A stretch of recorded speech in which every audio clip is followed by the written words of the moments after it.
प्यारे बच्चों, मैं आपको करा रही हूँ महाकवि निराला और सूर्यकांत त्रिपाठी निराला। और इनकी कविता जो है, उस कविता का नाम बादल राग है। लेकिन बच्चों, मैं उससे पहले आपको समझाना चाह रही थी कि उसमें बार बार जो आए हैं ना शब्द, बार बार जो क्रांति का प्रयोग करता है कवि, तो वो समझ में आप लोगों को थोड़ा कठिन होगी। जब हम कार्ल मार्क्स को थोड़ा पढ़ लेते हैं या समझ लेते हैं तो वो कविता समझने में आपको बहुत ज्यादा आसानी होगी। आप जो है आसानी से जो है उसको समझ लेंगे कि महाकवि निराला द्वारा जो कविता लिखी गई है बादल राग, उसमें पूंजीपति वर्ग क्या है ना, सर्वहारा वर्ग क्या है, क्रांति क्या है, दूत किसको उन्होंने बादल को क्रांति का दूत क्यों बोला है ना।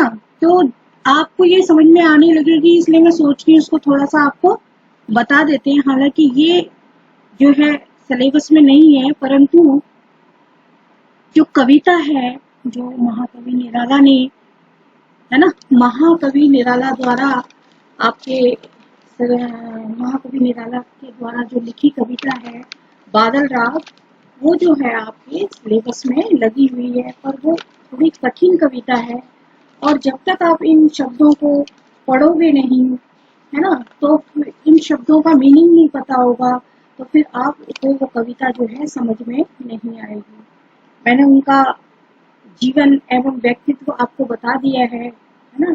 वो बसंत पंचमी के दिन पैदा हुए थे, सारस्वत दिवस भी उस दिन को कहते हैं, उनके जन्मदिन को, ठीक है। और 1897 को बंगाल के बेदनीपुर जो है जिला में पैदा। निराला को बच्चों महाप्राण, बसंत कवि, सूर्य कुमार जो भी कहा जाता है। देखिए बच्चों, मैं आपको मार्क्स का थोड़ा सा कार्ल मार्क्स के बारे में बताऊंगी, क्योंकि महाकवि निराला ने इनसे थोड़ा सा प्रेरित है वो, है ना। तो देखिए, इनका जन्म एक यहूदी पर, किसका जन्म, कार्ल मार्क्स का जो जन्म है एक यहूदी परिवार में 5 मई 1818 और मृत्यु जो है 1883 में। 5 मई बच्चों कल है, और आशा कर रही हूँ कल पढ़ाना चाहिए था, उनका जन्मदिन है। देखिए, तो ये जो कार्ल मार्क्स है, ये एक विचारक है, एक दार्शनिक है, और इन्होंने एक सिद्धांत बनाया, है ना। एक यहूदी परिवार में पैदा हुए 5 मई 1818 में, और मृत्यु इनकी 1883 ईस्वी में हुई। इन्होंने एक सिद्धांत दिया बच्चों, सिद्धांत का नाम है द्वंद्वात्मक भौतिकवाद। और ये जो इन्होंने सिद्धांत दिया, तो ये हीगल एक जर्मनी का बहुत बड़ा दार्शनिक था, विद्वान था, धर्मगुरु भी था वो, है ना। तो उससे प्रभावित थे कौन, कार्ल मार्क्स। आत्मा और परमात्मा की बात, आत्मा और परमात्मा में आस्था रखता था। कौन रखता था बच्चों, हीगल रखता था। उसने यह सूत्र बताया कि वस्तु के भीतर उसका विरोधी तत्व बसता है, फिर दोनों में टकराव होता है, दोनों नष्ट हो जाते हैं, तथा उनमें से कोई नई वस्तु निकल कर आती है ना। लेकिन गुण के पीछे आत्मा की चालक शक्ति है, यह आत्मा की चालक शक्ति है, यह आत्मा विश्व आत्मा की चालक शक्ति है, यह आत्मा विश्व आत्मा में विलीन हो जाती है। इसी वाद प्रतिवाद संवाद का फार्मूला कहते हैं। तो मेन बात क्या समझनी है आपको, कि कार्ल मार्क्स था, और कार्ल मार्क्स जो है पूंजीपति वर्ग और वर्ग संघर्ष को समाप्त करना चाहता था, क्रांति लाकर कैसे समाज की स्थापना करना चाहता था, एक आदर्श समाज की स्थापना के लिए कहता था, ठीक है। तो इसमें बार बार निराला जी ने क्रांति का प्रयोग किया है। तो आप जब इसको एक बार रीडिंग कर लोगे तो आपको जो है आसानी से समझ में आ जाएगा। देखो मार्क्स, यहाँ देखिए, मार्क्सवाद जो है ना, हीगल से प्रभावित था। और देखिए यहाँ देखिए, मार्क्स ने हीगल से द्वंद्वात्मक सूत्र लिया तथा फ्यूरहर वार्स से भौतिकवाद का सूत्र लिया, है ना। है ना। फ्यूरहरवार्स से भी इन्होंने भौतिकवाद का सूत्र लिया, दोनों को मिला दिया और मार्क्स द्वारा हीगल का द्वंद्वात्मक सूत्र ठीक, पर उसकी चालक शक्ति आत्मा नहीं पदार्थ है। मार्क्स ने ऐसा माना कि जो द्वंद्वात्मक सूत्र जो बना, मार्क्स ने जो सूत्र बनाया, उन्होंने हीगल के द्वंद्वात्मक सूत्र को लिया, उसमें जो है उसमें जो आत्मा या धार्मिकता को नहीं माना, उन्होंने भौतिकवाद को माना। देखिए बच्चों, मार्क्सवाद द्वारा हीगल का द्वंद्वात्मक सूत्र ठीक, पर उसकी चालक शक्ति आत्मा नहीं पदार्थ है, ऐसा मार्क्स कहता है। पदार्थ स्वयं क्रियाशील होता है, उसे क्रियाशील होने के लिए नियमों को जाना जा सकता है, जैसे कि न्यूटन और गैलीलियो और कोपरनिकस ने किया, है ना। तो जैसे खोज की है इन्होंने, है ना, कि पृथ्वी, जैसे ये वैज्ञानिक, तो ये वैज्ञानिक हैं, इन वैज्ञानिकों ने पदार्थ को माना तो उन्होंने इसी का ही समर्थन किया। ये सब वैज्ञानिक हुए हैं, ठीक है, गैलीलियो है, न्यूटन है, कोपरनिकस है, ठीक है। इन्होंने जो पदार्थ को स्वयं क्रियाशील होता है ऐसा माना, उसमें कोई आत्मा नहीं होती। देखिए बच्चों, हीगल जो था कैसा था, उसकी विचारधारा कैसी थी, है ना, आदर्शवादी थी, है ना। और मार्क्स कैसा था, मार्क्स ने जो है भौतिकवादी उनकी विचारधारा थी। देखो बच्चों, भौतिकवाद से प्रभावित थे, उन्होंने पदार्थ को भौतिक लिखा। देखो मार्क्स क्या लिखता है, जो एक दार्शनिक था वो क्या लिखता है, क्योंकि निराला जी ने अपनी कविता में इसी मार्क्स के लिए क्रांति, मार्क्स द्वारा लिखित क्रांति का उस आदर्श समाज की स्थापना के लिए कहते हैं वो। देखें, हीगल अपने सिर के बल खड़ा था, मैंने उसे पैरों के बल खड़ा कर दिया। मार्क्स ऐसा लिखता है क्योंकि उन्होंने हीगल की पूरी विचारधारा को नहीं माना, ठीक है। दूसरा जो सिद्धांत दिया, ऐतिहासिक भौतिकवाद या इतिहास सिद्धांत, आर्थिक न्यायिकवाद या इतिहास की भौतिकवादी व्याख्या कह सकते हैं। मार्क्स कहता है कि आर्थिक शक्तियां घटनाओं को जन्म देती हैं, उन्हीं का वर्णन इतिहास कहलाता है। ये आर्थिक शक्तियां दो प्रकार की होती हैं। देखिए बच्चों, यहाँ देखें, उत्पादन के साधन भूमि, जल, वायु, मशीनें, तकनीकी, जिनसे उत्पादन किया जाता है, ठीक है। फिर दूसरा जो है, उत्पादन के संबंध में समाज का छोटा वर्ग उत्पादन के साधनों पर अपना स्वामित्व कर लेता है, ठीक है, और समाज का विशाल भाग श्रमिक उक्त साधनों पर काम करता है, मतलब अपनी मेहनत बेचता है। इसलिए समाज दो वर्गों में बट जाता है, स्वामी, सेवक, स्वतंत्र, दास, पूंजीपति या मजदूर, ठीक है। दो ही वर्गों में समाज बटा हुआ है। संक्षेप में आर्थिक तत्व की ही घटनाओं को पैदा करते हैं, उन्हीं का वर्णन इतिहास कहलाता है। इसी को आर्थिक नीतिवाद कहते हैं। मार्क्स का इतिहास सिद्धांत काफी हद तक वैज्ञानिक है, पर इसमें दोष भी है, यही कि सारा बल केवल आर्थिक तत्वों पर ही डाला है, बल्कि गैर आर्थिकवाद तत्व भी राष्ट्र जैसी घटनाओं को जन्म देती है ना। तो गैर आर्थिकवाद का जो तत्व भी है, जिससे उससे भी क्रांतियां होती है, एक दोष है इसमें, ठीक है। तीसरा जो सिद्धांत दिया बच्चों, देखिए तीसरा सिद्धांत वर्ग संघर्ष का सिद्धांत। कम्युनिस्ट मैनिफेस्टो में लिखता है कि हर समाज का इतिहास वर्ग संघर्ष का इतिहास रहा है। तो वर्ग उसने दो बताए हैं, समाज में केवल दो ही वर्ग हैं, पूंजीपति और मजदूर। आशा करती हूँ आपको समझ में आ रहा होगा। एक गरीब वर्ग है और एक बहुत ही ऊंचा वर्ग, दो ही वर्ग हैं। किसके अनुसार? कार्ल मार्क्स के अनुसार। समझ में आ गया होगा, आशा कर रही हूँ। और उन्होंने जो ग्रंथ लिखा, उस ग्रंथ का क्या नाम था बच्चों? कम्युनिस्ट मैनिफेस्टो उसका नाम था। उसमें उन्होंने लिखा, किसने लिखा? कार्ल मार्क्स ने लिखा कि हर समाज का इतिहास वर्ग संघर्ष का इतिहास रहा है। समाज दो विरोधी वर्गों में बटा है, एक छोटा वर्ग है और एक सत्ताधारी वर्ग है। वह शोषण और उत्पीड़न करता है। शोषण और उत्पीड़न कौन करता है बच्चों? पूंजीपति वर्ग करता है, पैसे वाले धनवान लोग करते हैं। तथा एक बड़ा वर्ग शोषण व उत्पीड़न सहता है। और सहता कौन है? है, दुख दर्द सहता कौन है उनका? वो एक बड़ा वर्ग जो है, मजदूर का वर्ग जो है ना, वो स्वतंत्र नहीं होता, आजाद नहीं होता, ठीक है, तो वो सहता है। दोनों के बीच कोई समझौता नहीं हो सकता, यह टकराव जो है अपरिहार्य है, ठीक है, अपरिहार्य है। मतलब इसी टकराव से क्रांतियां होंगी तभी समाज बदलेगा, वरना नहीं। देखिए बच्चों, एकजुट होंगे, कौन होंगे? सारे मजदूर अगर एकजुट हो जाएंगे तभी, गरीब लोग सब एकजुट हो जाएंगे, उनमें एकता हो जाएगी।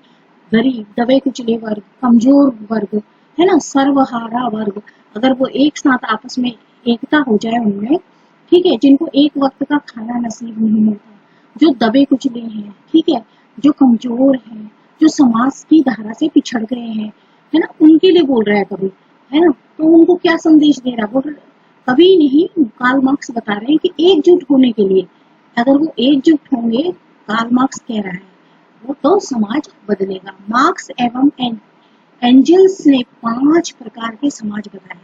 उन्होंने जो है, कार्ल मार्क्स ने 5 प्रकार के, उनके जो एक दूसरे साथी थे एंजल्स ने, उसके उनके जो है 5 प्रकार के समाज बताए। देखो, सबसे पहले जो समाज आता है वो आदिम समाज था। आदिम समाज कैसा था बच्चों? सबसे पुराने समय के लोग कबीलों के रूप में घूमते थे, उत्पादन के साथ नहीं थे, उत्पादन कुछ नहीं करते थे, तो वे पशु पक्षी फल फूल खाकर अपना पेट भर लेते, तो वर्ग संघर्ष भी नहीं था, कोई अमीर कोई गरीब नहीं था, सब बराबर थे। आ रहा है समझ में? दूसरा जो बेटा है, यहाँ पे दास समाज है। जब कबीले किन्हीं स्थानों पर बस गए तो उनका, यहाँ देखिए, उनका राज्य बन गया, वही समाज बन गया, ठीक है। जब कबीले स्थानों में बस गए, एक ही स्थान पे रहने लगे, तो उनका क्या बन गया? राज्य बन गया कबीलों का। अब उत्पादन के साधन भी विकसित हो गए, उन्होंने धीरे धीरे उत्पादन करना भी सीख लिया।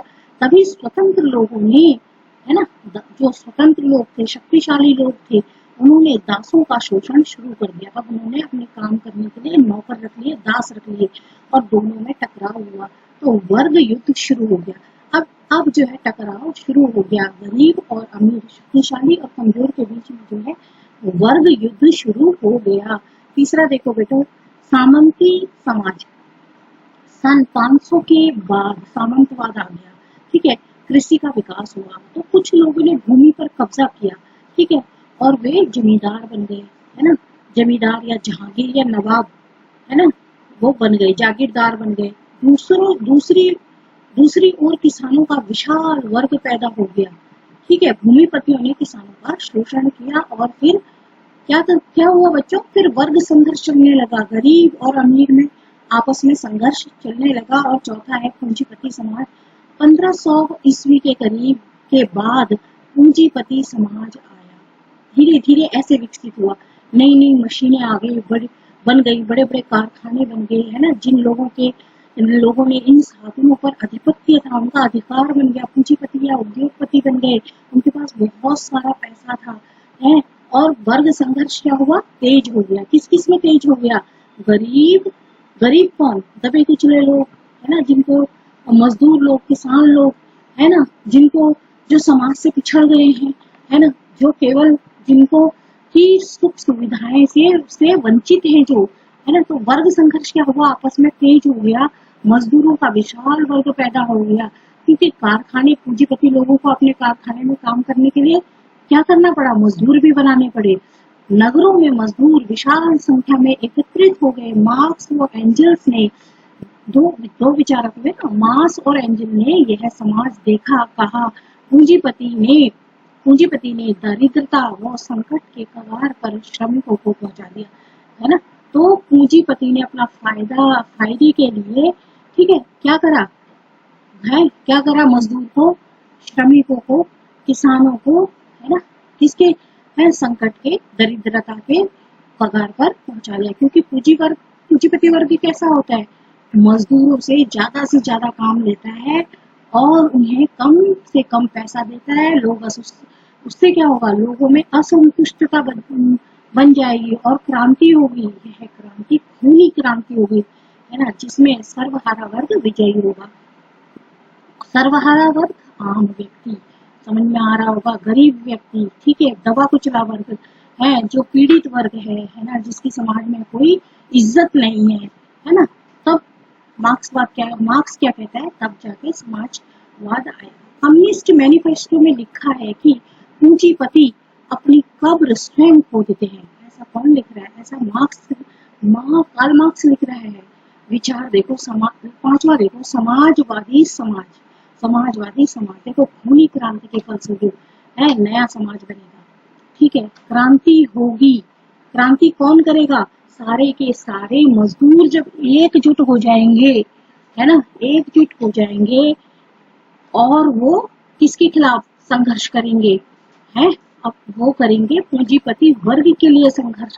तो जब दोनों में संघर्ष होगा तो क्या होगा? खूनी क्रांति, है ना, युद्ध होगा, खूनी क्रांति कहेंगे उसको। ठीक है, फलस्वरूप तभी जाके नया समाज बनेगा। और उसमें विजय किसकी होगी लड़ाई में? उसमें विजय होगी सर्वहारा वर्ग की। सर्वहारा वर्ग कौन बच्चों? आम आदमी। आम आदमी कौन? गरीब, मजदूर, किसान, दबा कुचला वर्ग, कमजोर वर्ग, है ना, है ना, उन्हीं का शासन होगा। तब सारी की सारी शक्ति किसके पास आ जाएगी? सर्वहारा वर्ग के पास, गरीब वर्ग के पास, दबे कुचले वर्ग के पास। तो इसका नाम होगा सर्वहारा का अधिनायक तंत्र। ठीक है, इसको क्या कहा जाएगा? सर्वहारा का अधिनायक तंत्र या फिर अधिनायकवाद। यह सरकार पूंजीपतियों, उद्योगपतियों, धर्म गुरुओं व समाज के सभी शक्तियों को क्या कर देगी? बलपूर्वक शक्ति के साथ जो है नष्ट कर देगी। तो फिर वर्ग विहीन समाज बनेगा। समझे बच्चों? तो वर्ग विहीन अर्थात कोई अमीर कोई गरीब नहीं होगा। यह नियम लागू होगा, जो परिश्रम करेगा वही खाएगा। धीरे धीरे राज्य की उपयोगिता भी क्या होगी? घट जाएगी। किसके अनुसार? कार्ल मार्क्स के अनुसार। किसी दिन राज्य का और किसी दिन क्या होगा? राज्य का लोप होगा। ठीक है, जब वर्ग संघर्ष नहीं होगा तभी साम्यवादी समाज की स्थापना हो जाएगी। कोई अमीर नहीं, कोई गरीब नहीं। ठीक है, यह नियम प्रचलित होगा कि अपनी क्षमता के अनुसार काम करो, आवश्यकता के अनुसार प्राप्त करो। ठीक है, इसी युग में मानव को पूर्ण मुक्ति व पूर्ण प्रशंसा मिलेगी साम्यवादी समाज में। ठीक है, साम्यवादी समाज क्या है? समानता आ जाएगी, सब बराबर हो जाएंगे, कोई गरीब नहीं, कोई अमीर, क्योंकि उस समय वर्ग संघर्ष समाप्त हो जाएगा। तब एक नए साम्यवादी समाज की स्थापना हो जाएगी। देखिए आगे एक है मूल्य का सिद्धांत भी दिया उसने। बाजार में जो वस्तुएं बिकती हैं उनका मूल्य होता है ना, मूल्य होता है, यानी हम कुछ मूल्य देते हैं, है ना, जैसे श्रमिक हैं हम उनको खरीद लेते हैं। कौन खरीद लेते हैं? पूंजीपति वर्ग खरीद लेते हैं। वस्तुएं पैदा करते हैं, बिक्री होती है ना, और श्रमिक बनाते हैं, उसके बदले में उन्हें क्या मिलता है? वेतन मिलता है। वेतन उतना कम होता है, वस्तुओं को तो उसी रेट पे बेचा जाता है और लागत और विनिमय मूल्य में अंतर बहुत ज्यादा होता है। ठीक है, बाजार का मूल्य और वस्तु की लागत मूल्य में बहुत ज्यादा अंतर होता है। और जो प्रॉफिट होता है बच्चों, वो किसको मिलता है? वो सारा का सारा मुनाफा पूंजीपति के पास। वे दिन पर दिन अमीर धनी बनकर पैसा इकट्ठा करके करोड़ों अरबों रुपए वो इकट्ठा कर लेते हैं, फिर भी जो है उनका जो है पैसे से मन नहीं भरता। इसमें श्रमिकों का शोषण होता रहता है ना। उनका शोषण कैसा होता है? वो ज्यादा से ज्यादा उनसे काम कराया जाता है और उन्हें पैसा बहुत कम दे दिया जाता है, जिससे कि वो कमजोर हो जाते हैं। ठीक है, यह सब समाजवादी समाज में खत्म होगा, ऐसा कार्ल मार्क्स कहते हैं। इसे ही बचत मूल्य का सिद्धांत कहते हैं। मार्क्स के अन्य सभी समाजवादों को यहाँ देखिए बच्चों, मार्क्स ने अन्य सभी समाजवादों को स्वप्न लोकीय समाज कह दिया उसने। ठीक है, पर अपने अपने समाजवाद को उसने क्या कहा है? वैज्ञानिक समाजवाद, क्योंकि यह समाजवाद सामाजिक विकास के ठोस नियमों से आएगा। यह पहला समाजवाद जिसमें भविष्यवाणी की कि जिस प्रकार सामंतवाद की जगह पूंजीवाद आया, उसी तरह पूंजीवाद की जगह समाजवाद आएगा। मार्क्स ने कहा कि इनकी भविष्यवाणी थी। ठीक है, ये मार्क्स की भविष्यवाणी थी। इन्होंने कुछ रचनाएं भी लिखी, जैसे पहला है, जैसे ये तो तुम्हारे काम का नहीं है, फिर भी देखिए द जर्मन आइडियोलॉजी करके लिखा 1845 में, और फिर द कम्युनिस्ट मैनिफेस्टो लिखा 1848 में, फिर दास कैपिटल लिखा 1867 में। और इनके जो एक मित्र हैं, दूसरे मित्र ने उनको सेकंड पार्ट को पूरा किया 1885 और 1890 1874 में। देखिए the civil wars in France, देखो 1871 में, ठीक है। और फिर the poverty of the philosophy, ये 1847 में। आगे देखें बच्चों, द होली फैमिली है 1885 में। फिर लिखा है इन्होंने किड्स, है ना, kids of the Gotha programme है, देखें 1875। ये इन्होंने अपनी किताब लिखी है जिसमें इन्होंने ये सब सिद्धांत, ये सब के बारे में बताया है। हमें इससे कोई ज्यादा खास मतलब नहीं है। श्रमिकों को खोने के लिए तब कार्ल मार्क्स एक बात कहते हैं, उन्होंने किसमें कही है, उन्होंने कम्युनिस्ट मैनिफेस्टो एक बुक है उसमें 1848 में कही। उन्होंने क्या कहा, उन्होंने कहा कि श्रमिकों को खोने के लिए कुछ भी नहीं है, अर्थात दबे कुचले गरीब लोगों के पास खोने के लिए कुछ भी नहीं है। अगर वो क्रांति करते हैं, केवल बेड़ियां हैं तथा पाने के लिए सारा संसार। अगर वो क्रांति करेंगे तो जीत उन्हीं की होगी। इसीलिए दुनिया के मजदूर सब एक हो जाओ, पूरी दुनिया के जितने भी मजदूर हैं सब के सब एक हो जाओ। तो आशा कर रही हूँ आपको समझ में आ रहा होगा। मैंने ये समझाने के लिए जो है, देखें इधर देखें, समझाने के लिए जो है अब आपको समझ में आएगा। तो देखिए इसमें जो है, फिरती है समीर सागर पर, अस्थिर सुख पर दुख की माया, क्लास 12, सूर्यकांत त्रिपाठी निराला, आरोह भाग 2। देखिए बच्चों, जग के दग्ध हृदय पर निर्दय विप्लव की प्लावित माया। देखिए बच्चों, फिरती है समीर सागर पर, है ना, फिरती मतलब तैरती है, ठीक है, समीर सागर पर समुद्र रूप। देखें यहाँ देखें, अस्थिर सुख पर दुख की छाया। यहाँ देखें, जग के दग्ध हृदय पर, ये मैं पहले भी करा चुकी हूँ, फिर से मैं इसको इसलिए करा रही हूँ ताकि आपको अच्छे से समझ में आए। फिरती है समीर सागर पर, यहाँ देखें बच्चों सबसे ऊपर, फिरती है समीर सागर पर अस्थिर सुख पर दुख की छाया है, जग के दग्ध हृदय पर निर्दय विप्लव की प्लावित माया। यह तेरी रणतरी नाव भरी आकांक्षाओं से, घन बेरी गर्जन से सजग सुप्त अंकुर, पूर्व में पृथ्वी के आशाओं से नव जीवन की ऊंचा कर सिर ताक रहे है विप्लव के बादल, है विप्लव के बादल। थोड़ा सा प्रिंट साफ नहीं आया है बच्चों, यहाँ तरी लिखा है ना। तो अब बुक में देख लीजिएगा, ये तेरी मतलब नाव, रणतरी मतलब युद्ध का मैदान, घन मतलब बादल, है ना, भेरी मतलब क्या है, नगाड़े की आवाज की, बादल जब सुप्त अंकुर सोए हुए हैं, ठीक है, पूर्व मतलब गर्भ के अंदर, पृथ्वी के गर्भ के अंदर। आशा कर रही हूँ आपको समझ में आ रहा होगा। कभी देखो बच्चों, फिरती है समीर सागर पर, कभी बादल को क्रांति का प्रतीक बताते हुए जब घनघोर वर्षा करता है, कौन, बादल, जब घुमड़ कर सारे संसार पर छा जाता है, तब बादल क्रांति का प्रतीक बन जाता है। उसको प्रतीक मानते हुए बादल से क्रांति का आह्वान करते हुए कभी कहता है, हे बादल है, तिरती है समीर सागर पर, अस्थिर सुख पर दुख की छाया, है ना, दुख की छाया, तुम इस संसार में घनघोर वर्षा के लिए छा जाती हो, तो ऐसा लगता है कि वायु रूपी समुद्र के ऊपर तुम तैर रहे हो, है, वायु रूपी समुद्र के ऊपर तुम तैर रहे हो।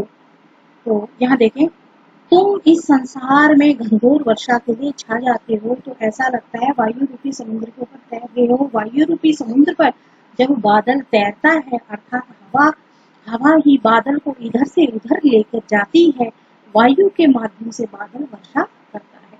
तो वायु के ऊपर बादल इस कदर छा जाते हैं बच्चों कि जैसे वायु का एक बहुत बड़ा समुद्र बन जाता है, और वायु का मतलब हवा का, और उसके ऊपर बादल छा जाते हैं। जैसे संसार के सुख जो कभी भी स्थिर और स्थायी नहीं होते, क्षणिक होते, थोड़े समय के लिए सुख होता है बस, पर उन पर जैसे दुख की छाया हमेशा मंडराती रहती है। आगे देखें बच्चे, जो समाज आम आदमी है ना, जो समाज का आम आदमी है, पिछड़ा वर्ग है, गरीब है, जिसको एक समय का खाना बड़ी मुश्किल से नसीब होता है, अर्थात शोषित वर्ग है ना, हमेशा दुख की छाया उसके ऊपर मंडराती रहती है। शोषित वर्ग, गरीब के छोटे छोटे सुखों पर दुख की छाया हमेशा मंडराती रहती है। ठीक है, आशा कर रही हूँ आपको समझ में आ रहा होगा। वैसे ही कभी जब बादल छा जाते हैं तो क्रांति का आह्वान होता है। ऐसा लगता है वायु रूपी समुद्र, किसके रूपी बच्चों? वायु रूपी समुद्र, है ना, तिरती है समीर सागर पर, अस्थिर सुख पर दुख की छाया, बोल रहे हैं ना। तो समुद्र, देखो यहाँ देखें बच्चों, जब आगे देखें, यहाँ वैसे ही कवि कहता है, यहाँ देखें, जब बादल छा जाते हैं तो क्रांति का आह्वान होता है। तो ऐसा लगता है वायु रूपी समुद्र पर छाए बादल संसार के क्षणिक क्षणिक सुखों पर दुख की छाया मंडरा रही है। अब अगला है, देखो बच्चों, है यहाँ लिखा है जग के, कविता में लिखा है, जग के दग्ध हृदय पर निर्दय विप्लव की प्लावित माया। इसका अर्थ देखें, संसार के लोगों का हृदय जो जला हुआ है तथा जो दुखी व पीड़ित है, उस पर निर्दय की तरह क्रांति विप्लव, है ना, मचाती है, प्लावित प्लावित कर रही है, अर्थात पूरे संसार को बहा ले जाती है। जो कुछ भी गलत होता है उसे नष्ट कर देती है। जब विप्लव की क्रांति आती है, अर्थात बादल गरजते हैं, ऐसा लगता है, कवि कहता है कि ये बादल जब तुम आते हो तो क्रांति आ जाती है। जिस प्रकार लोगों के हृदय जले हुए हैं, पीड़ित हैं, उन पर तुम्हारा प्रभाव हो जाता है, तुम्हारी क्रांति बहुत ही निर्दय होती है। अतः क्रांति में वही बचता है, शोषित वर्ग होता है, अर्थात सब कुछ अपने साथ बहा ले जाती है। जो बादल होते हैं, है ना, बादल जब मूसलाधार बारिश करते हैं तो वो क्या करते हैं, सब कुछ बहा ले जाते हैं, किसी को नहीं छोड़ते हैं, है ना। वह किसी के, मैंने पहले ही बताया है, इसमें जो है महाकवि निराला, सूर्यकांत त्रिपाठी निराला जो है मार्क्सवाद से प्रभावित हैं। वो कह रहे हैं कि समाज में, है ना, जब तक वो उन्होंने बादल को क्या कहा है, क्रांतिकारी बोला है। ठीक है, अगला देखें बच्चों, अगला देखें, यह तेरी रणतरी भरी आकांक्षाओं से घन भेरी, यहाँ देखिए, घन भेरी गर्जन से सजग सुख अंकुर। कभी कहता है क्रांति क्योंकि निर्दयी होती है, क्रांति में खून बहता है। बच्चों, जब तक खून नहीं बहेगा तब तक जो है मजदूर को जो है अपना हक नहीं मिल पाएगा। जब तक वो बलपूर्वक जो है अपने अधिकारों के लिए क्या नहीं करेंगे, है ना, क्रांति नहीं करेंगे। क्रांति जो है, देखो, क्रांति का जो प्रतीक है वो बादल है। कभी कहता है, हे बादल, तुम युद्ध रूपी नौका को लेकर, है ना, लेकर आए तो तुम्हारी इस युद्ध रूपी नौका अर्थात नाव आम आदमी की इसमें इच्छाएं, आकांक्षाएं, आम आदमी कौन, मजदूर, किसान, गरीब वर्ग की आशाएं भरी हुई है। ठीक है, युद्ध रूपी नौका। ठीक है, हे बादल, जब तुम जोर जोर से गर्जना करते हो तो ऐसा लगता है जैसे युद्ध में नगाड़े बज रहे हो, ऐसा गर्जना होती है। ऐसे गर्जना से शोषित वर्ग क्या होता है, जाग जाता है ना। शोषित वर्ग कौन, शोषित जो गरीब, दबा कुचला, श्रमिक, मजदूर वर्ग है जो, ठीक है, किसान वर्ग है, ठीक है, जिसको एक समय का खाना बड़ी मुसीबत से नसीब होता है, उसमें चेतना आ जाती है, सुप्त अंकुर, मतलब उसमें वो जाग जाता है और उसमें नई नई आशाएं, उमंगे जग जाती हैं। परिवर्तन होकर अब जरूर कुछ बदलाव आएगा। उसके स्वागत के लिए शोषित वर्ग उल्लास, उमंग, खुशी और अर्थात नींद से जाग जाता है। जब बादलों द्वारा क्रांति की जाती है और घनघोर वर्षा हो जाती है, तब इस धरती के गर्भ में सोए हुए बीज बो दिए गए हैं। ठीक है, जब बादलों द्वारा क्रांति की जाती है तो घनघोर क्या होता है बच्चों, वर्षा होती है, और इस धरती पर के गर्भ से जो छोटे छोटे नन्हे बीज बो दिए हैं, है ना, बीज बो दिए गए हैं। कब बो दिए गए हैं, जब घनघोर वर्षा होती है या क्रांति की जाती है और इस धरती के गर्भ से सोए हुए बीज को बो दिए गए हैं। वो बीज जैसे कोई बच्चा जाग कर उठता है, वैसे ही उनमें अंकुर फूट गए हैं। वो प्रतीक है दबे कुचले वर्ग का। ठीक है, धरती के गर्भ से छोटे छोटे रूप में बाहर आकर आसमान की तरफ देखते हैं। कैसे देखते हैं, आसमान की तरफ देखते हैं। उर्मे पृथ्वी के आशाओं से नवजीवन की ऊंचा कर से ताक रहे विप्लव के बादल। कैसे देखते हैं? उर्मे, उर्मे पृथ्वी के, कवि कहता है कि वो बीज धरती से निकल आते हैं, वो बादल की गर्जना सुनकर कह उठते हैं, कह जाते हैं वर्षा के आरंभ में ऐसा लगता है कि देखिए बच्चों,